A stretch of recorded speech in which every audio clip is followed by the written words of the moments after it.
You surface from the underground at Piccadilly Circus. Mind the gap. Making your way through the glittering lights of London's West End, you take a turn down a quaint-looking street into the notorious neighborhood of Soho. The lights are dimming, the crowd is buzzing, and you've just tuned in to the best seat in the house. Welcome to The Big Smoke, a variety show podcast. I'm Kevin Bennett, and I'll be your guide through this experience of comedy, conversation, and community. Today, we're wandering into the mystical forest of folklore and hidden histories. From shape-shifting spirits in the north of England to forgotten objects emerging from the River Thames. First up, in a brand new segment, Stories You Haven't Heard, we travel to Northumberland to encounter the mischievous Hedley Kow, a strange, shape-shifting trickster spirit. Then, as the springtime tide rolls out across the River Thames, resident Mudlark Sean Clark returns with another remarkable discovery from the foreshore, a beautifully preserved 17th century trade token. And we're also trying something new, bringing you episodes every single week. So stay tuned next Thursday for more adventurous audio from across the Big Smoke. But for now, let's tune in.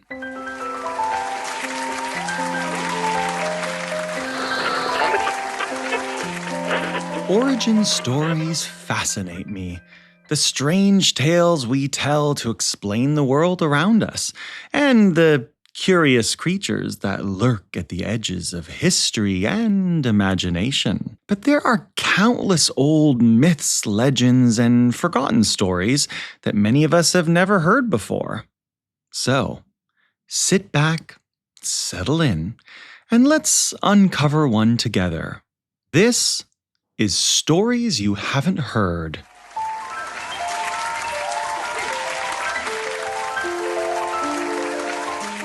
The Hedley Kow.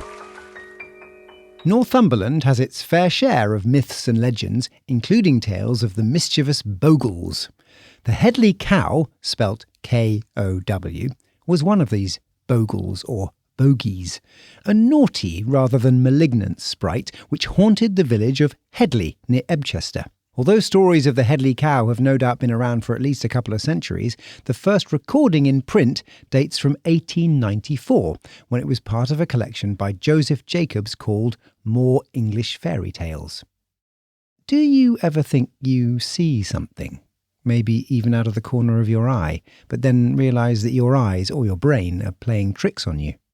We like to explain these things away, don't we? But have you ever considered the possibility that it's not your eyes or your brain that are playing tricks? What if it's something else? The cow, K-O-W, was a shapeshifter. It would appear in numerous forms, sometimes as a kind of goblin, sometimes as a twig on the road or another object, sometimes even as a person or a horse, or indeed a cow, as in C-O-W. For example, he might present himself to some old woman gathering sticks in the form of a truss of straw, which she would be sure to take up and carry away.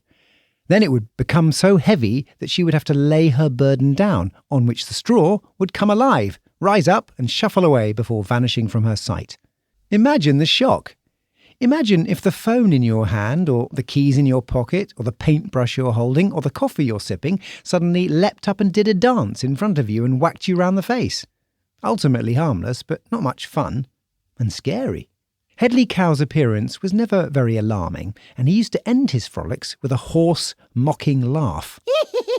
He tended to favour antics that would result in his victim becoming bewildered or embarrassed. He might appear in the shape of a favourite cow and lead the milkmaid a long chase around the field, and after kicking and mooing a lot during milking time, would upset the pail, slip clear of the tether and disappear with a loud laugh. The cow also liked to mimic voices, appearing at the windows of servant girls in the manor houses of the area, pretending to be their lovers, or shouting down the hallways, giving orders like their masters. Another tale tells how two young men went dressed in their Sunday best to meet up with their girlfriends by the River Derwent. They set off full of anticipation and excitement of what the liaison might bring. On reaching the riverbank, they saw their girlfriends ahead, walking arm in arm in the opposite direction. They shouted several times, trying to attract their attention, but the girls didn't seem to hear them and carried on walking. So the young men set off after them, and being young and fit, expected to catch up with them easily.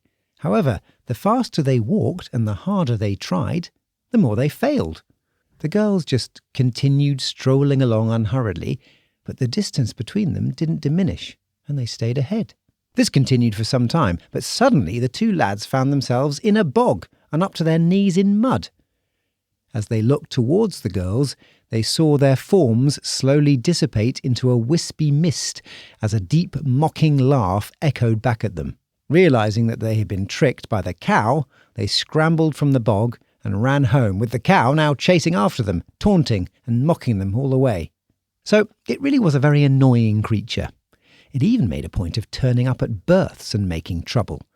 This might take the form of knocking on the door of the house where a birth was taking place and disappearing when someone opened the door, only to be greeted by mocking laughter.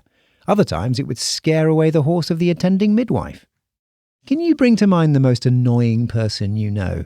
Or maybe the most mischievous? Now, I know this person is often a right pain, but take a moment to think about their best quality. Good and bad mixed in together, right? And the Hedley Kow was no different. Although it was often obnoxious and troublesome, the cow was also said to have had some heart. It never appeared to anyone during a time of great sadness or mourning. Some say that the Hedley Kow is closely related to the knavish sprite Robin Goodfellow, or Puck, who had similarly mixed reviews. Some in 16th and 17th century households held him to be a mischievous sprite who was born from the fruit of infidelity and was a conspirator of the devil, while others saw him as a fairy who promoted cleanliness and a strong work ethic in the home. You probably know him best as one of the iconic characters in Shakespeare's A Midsummer Night's Dream. Perhaps the most famous story about the cow isn't really about him at all. It goes like this. There was once an irrepressible old lady who made a sparse living doing cleaning, cooking and washing chores around the village. She was poor, and she was often paid by being given a good meal and a cup of tea, or just a few pennies, so she never had much money. Nevertheless, she was always in a good mood, and always looked on the bright side. She seemed to be someone who had not a care in the world, despite her poverty. Walking home one summer evening after completing all her chores for the day, she found a large black pot sitting in the middle of the road. Surprised at the find, she looked at it closely, wondering who ever could have left it so carelessly in the middle of the road like that. Despite looking all around, she could see no one else, and it just seemed to have been left there. She thought it was just the thing for her to put a few flowers in from her small garden, so she decided to take it home. Bending her aching back, she lifted the lid and looked inside, and to her complete astonishment saw that it was full of gold coins. "Goodness gracious upon my soul, but I do feel very rich and very grand," she said to herself over and over again as she walked around it, wondering what to do. It was too heavy for her to lift, and the only thing she could think of was to wrap her shawl around it and drag it along the road. So off she went like this, and made considerable progress homewards, all the time saying to herself, "Goodness gracious upon my soul, but I do feel very rich and very grand." She noticed it was getting dark, but rather than let it disturb her, she thought it was probably for the best, as it would stop people seeing her treasure and lessen the risk of somebody stealing from her. She kept thinking to herself how grand she felt, and found her thoughts turning to ways she might spend the gold. Yes, she thought, a big house, new clothes, and she would sit by the warm fire drinking tea all day, never again to go hungry, and live like a queen. Just for a moment, imagine you had found that pot of gold. What would you do with it? Look around you. What items are you going to upgrade? No need to put up with those annoying cracks in that phone screen you keep meaning to repair. Are you washing the dishes? Well, you don't have to do that anymore. Are you walking down the street? No need. Your chauffeur-driven car is waiting for you. But how to manage it all? She thought perhaps she would give the gold to the local priest to look after, and he could give her a little at a time to spend when she needed it. Alternatively, she thought she might bury some in the garden and hide some up the chimney and around the house. All this time, she was dragging the heavy pot full of gold along. She grew very tired and her back began to ache. She stopped and rested, but couldn't resist the temptation to lift the lid to have a quick look at the gold. To her astonishment, she saw that it had turned into a great lump of pure, shining silver. How strange, she thought. She could have sworn that earlier it had been full of gold coins worth a fortune. Now, silver being worth less than gold, you might think she would be upset, but not a bit of it. She reflected that had she started to buy things using gold coins, word would have got around and she would have become a target for thieves. Never mind, I should be better off and safer and still very rich, so what does it matter, she said happily. Once again, she started on her way, dragging the pot behind her, all the time planning how she would spend the money and live an easy life. And after a while, her back began to ache again, and she stopped once more to have a little rest. Looking back at the pot, she was astounded to see that the pot and the silver inside it had turned into a large lump of iron, worth much less than the silver, of course. Was she disappointed? She didn't seem to be. She simply shrugged and said, "Never mind, at least it will be easier to sell, and it will still be worth a fair piece, and I won't have to fret about robbers breaking in to steal my fortune. It's still worth more than enough to ease my old age, so I'm still very lucky." She began dragging the lump of iron along the road home until once again her back began to ache and she grew tired. She stopped and looked back. No lump of iron anymore. She saw that it had turned into a large stone. Okay, I want you to imagine what you'd feel if you were her in this moment. No more gold, or silver, or even iron. Just a big stone. I think I know what I might have done, or said. Well, the old woman blinked. She stood staring at it and said, "Well, I never. And who would have thought such things possible? It must have realised I have a great need for a good stone to prop open my door in the summer. Well, now, isn't that the most amazing luck? I am so lucky to have such good luck." She continued on her way with great excitement, imagining how the stone would look with her front door propped open by it. At last, reaching her front gate, she quickly lifted the latch and hauled the stone up to her front door. Turning around, she bent to unwrap her shawl. The stone sat on the path, and there was still enough light to see it clearly. For a second or two, the stone, free of the shawl, sat still and peacefully on the path, as you'd expect it to do. But then she had a shock. The stone sprang into the air and sprouted 4 long legs, a long neck, the head of a cow with 2 horns, 2 long ears, and a long tail. It was the most ungainly-looking creature she'd ever seen. It pranced around her 2 or 3 times while laughing mockingly at her before dashing off back down the lane.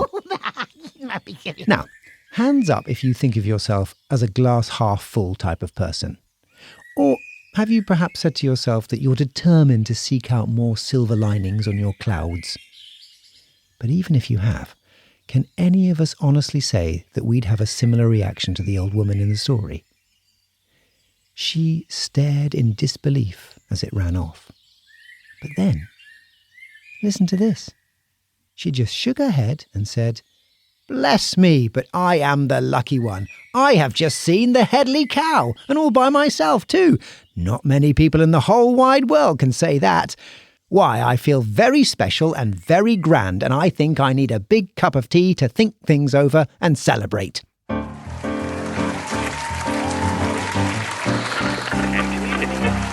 In the heart of Londinium, Lugdenham, London town, let's just call it the Big Smoke, is our River Thames. It is the living, breathing artery of our city, rising and falling every day with the tide. Because it is uniquely a tidal river, there are a group of licensed historians called Mudlarks who bring themselves to the foreshore every day and with only the naked eye help uncover the history of London in an effort to learn about the everyday people who have inhabited our corner of the world. So, it's time for us to venture down to the river and visit with Sean Clark the Mudlark to find out what has found him lately. Hello Big Smoke listeners, it's Sean Clark down here at the Thames foreshore. and I wanted to tell you about a special object that found me very recently. But before we get going, let me tell you a bit about myself. I stumbled upon mudlarking in 2020 after my beautiful wife Trudy passed away. The peacefulness of the foreshore and the magic of the River Thames giving up its secrets on every tide is quite spiritual to me. I like to say that the artefacts find me rather than the other way round. Bone dice, beads, pilgrim badges and coins are some of the treasures that I've added to my collection of foreshore finds. All right, tell us about today's object. Today's find is a 17th century trade token. Recently, there was a super low spring tide. The magical River Thames, aided by the full spring moon, went out as low as I've seen it for about a year. It exposes larger areas of the foreshore that do not normally get seen. Areas that you only get mudlarked maybe once or twice a year. For this reason, the foreshore is packed with mudlarkers, all trying to look for historical artefacts at sunrise.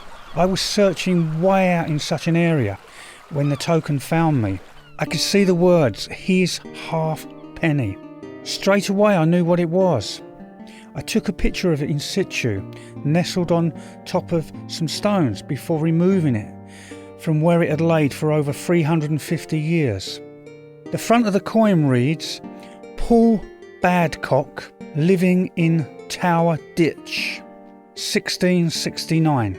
And it has an image of a ship in full sail, a beautiful image on it. And on the back of the coin, it says his halfpenny. So we know how much the coin was worth. Tower Ditch was originally the defensive ditch built by William the Conqueror in 1078 when he built the Tower of London. Subsequent improvements were made during the reigns of Henry III and Edward I, making the Tower of London moat that we all know and love today. I'm sure that Paul Badcock lived and traded in a large group of houses that was situated by where Tower Hill Station is today. These dilapidated buildings would have been right on the edge of the Tower moat. They were demolished in the late 1600s.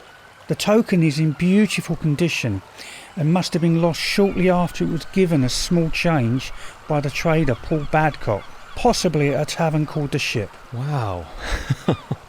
I mean, I'm amazed at how thin these coins are. But is there any way of finding out what Paul Badcock did? So the next process is doing the research. Yeah. So I'll be off shortly to the London Archive in Camberwell and also the Guildhall Library and start researching the trader.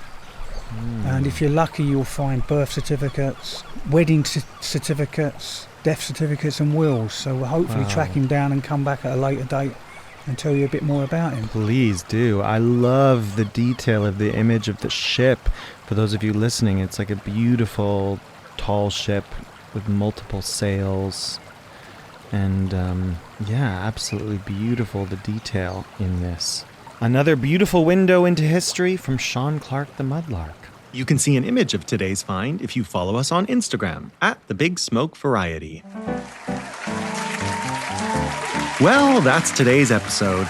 We've made it through the mystical forest of folklore and uncovered another remarkable bit of history from the banks of the Thames. If you'd like to help The Big Smoke keep uncovering hidden stories, why not share this episode with a friend? And whether it's a strange laugh in the distance, a forgotten token in the mud, or a story passed quietly from one generation to the next, remember, the world is still full of mysteries, if you know where to look, and we'll keep searching for them together, here in The Big Smoke.